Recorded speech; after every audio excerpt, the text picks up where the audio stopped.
কবিতাৰ শিৰোনামা অপেক্ষা। আপুনি আহিব বুলি গোটেই সন্ধিয়াটো পদূলি মুখতেই ৰৈ আছিলোঁ মই।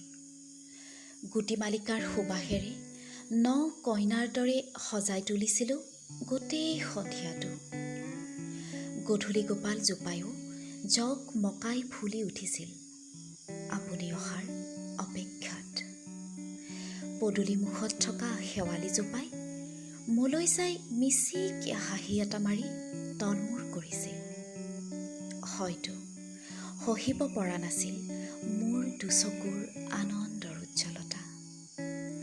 বুকুৰ সেউজী তৰাত লহ পহকৈ ফুলি উঠিছিল এপাহ ৰঙা গোলাপ।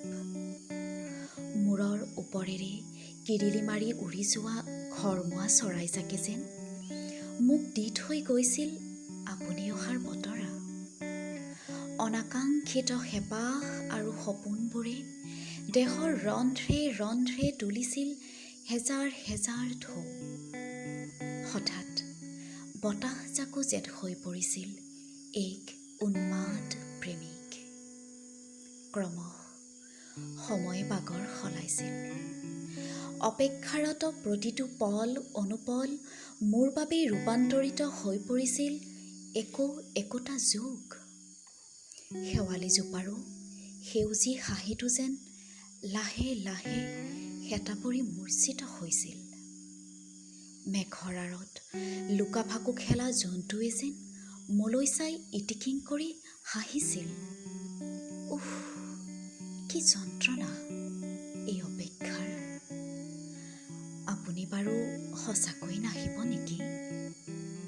বুকুত ফুলি উঠা ফুলপাহ মৰহি যাব বুলি দুহাতেৰে খামুচি ধৰিছিলোঁ। হয়, আপুনি নাহিল। আপুনি সঁচাকৈয়ে নাহিল। মোৰ অপেক্ষাৰ সেইদিনাই অন্ত পৰিছিল নে অব্যাহত মই আজিও বুজি নাপালোঁ। আপুনি কিন্তু নাহিল। শুনিছোঁ আজিকালি বোলে আপুনি বৰ ব্যস্ত। সম্ভৱতঃ সেইবাবেই চাগে আপুনি নাহিল।